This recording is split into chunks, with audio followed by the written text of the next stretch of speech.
Praise the Lord. அன்பானவர்களே, இயேசு கிறிஸ்துவின் நாமத்துக்கு ஸ்தோத்திரம் உண்டாவதாக. இந்நாளுக்காக தேவனுக்கு நாம் நன்றி சொல்வோம். முழுவதும் பாதுகாத்து புது நாள் தந்த தேவனுக்கு நாம் நன்றி சொல்வோம். இன்று கூட வேதத்தில் ஒரு வசனத்தை எடுத்து நாம் தியானிப்போம். சங்கீதம் 145:18 பாருங்கள். தம்மையை நோக்கி கூப்பிடுகின்ற யாவருக்கும், உண்மையாய் தம்மையை நோக்கி கூப்பிடுகின்ற யாவருக்கும் கர்த்தர் சமீபமாயிருக்கிறார். தம்மை நோக்கி கூப்பிடுகின்ற யாவருக்கும் கர்த்தர் சமீபமாயிருக்கிறாரு. இன்னொன்று, உண்மையாய் கர்த்தர் நோக்கி கூப்பிடுற யாவருக்கும் கர்த்தர் சமீபமாயிருக்கிறார். நம்ம எல்லாம் என்ன பண்ணுறோன்னா, ஒரு கஷ்டம் வரும்போது யாரை நோக்கி கூப்பிடுகிறோம் அப்படின்னு சொன்னால் தேவனை தான் நோக்கி கூப்பிடுகிறோம். தேவனை நோக்கி கூப்பிடுங்க, அவர் உங்களுக்கு சமீபமாக இருக்கிறார். அது எப்படின்னா, உண்மையாய் நோக்கி நீங்கள் கூப்பிடும்போது அவர் சமீபமாக இருக்கிறார். இப்போது சமீபமாக இருக்கிறவங்க யார் அப்படின்னு சொல்லும்போது ஒரு குழந்தை. அது யாரை நோக்கி கூப்பிடுது அப்படின்னு சொன்னால், பசி வந்து அந்த தாயை நோக்கி கூப்பிடுது.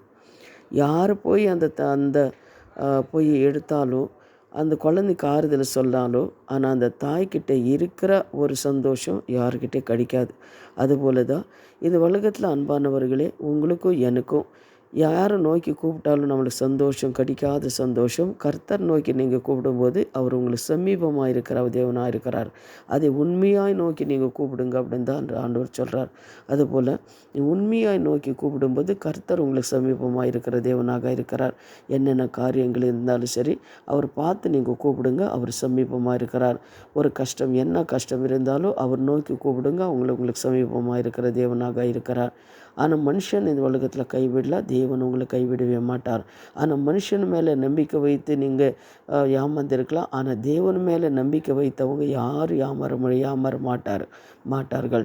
ஏன்னா தேவனும் அவர் என்ன பண்ணுறாருன்னா, ஆசீர்வதிக்கிற தேவன். இந்த உலகத்தை உருவாக்கின தேவன், உங்களை உருவாக்கின தேவன், உங்கள் தேவைகளெல்லாம் சந்திக்கிற தேவனாக இருக்கிறார்.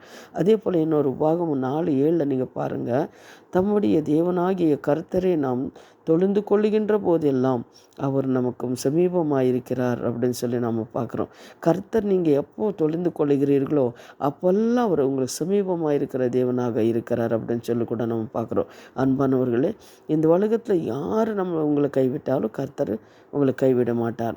அதே பாருங்கள், அதே சங்கீதம் 17:1 கூட பாருங்கள். கர்த்தாவே, நியாயத்தை கேட்டரும், என் கூப்பிடுதலையை கவனியும், கபடம் இல்லாத உதடுகளினின்று பெருக்கும் என் விண்ணப்பத்திற்கும் செவி கொடும் அப்படின்று.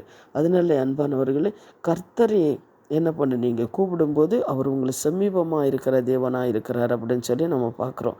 அதுபோல் தான் நீங்கள் இன்றைக்கி என்னென்ன காரியத்துக்காக நீங்கள் கூப்பிடுங்க, என்னென்ன தேவையோ அப்படின்னு சொல்லி ஆண்டவர்கிட்டே சொல்லி நீங்கள் கூப்பிடுங்க, உங்களுக்கு சமீபமாக இருக்கிற தேவனாக இருக்கிறார்.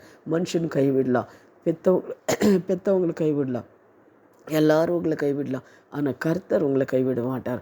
அவர் உங்களை சமீபமாக இருக்கிற தேவனாக இருக்கிறார். இப்போ நம்ம ஜெபிக்கலாமா?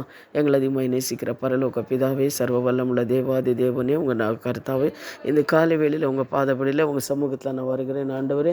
அப்பா, இந்த காலையில் கர்த்தாவே நீர் ஆண்டவரே, இந்த வார்த்தைகளை கேட்குற ஒவ்வொருத்தர் மேலே உனக்கு கரம் இருக்கட்டும், உங்கள் அபிஷேகம் இருக்கட்டும். கர்த்தாவே, என்னென்ன காரியத்துக்காக சமீபமாக கூப்பிடுறாங்களோ அவங்களுக்கு சமீபமாக இருந்து கர்த்தாவை நீர் விடுதலை கொடுக்குற கிருபைக்காக உங்களுக்கு நன்றி ஏசப்பா. நன்றி இயேசுவின் நாமத்தில் ஜெபிக்கிறோம் பிதாவே. God bless you. கர்த்தர் உங்களை ஆசீர்வதிப்பார். ஆமேன், ஆமேன்.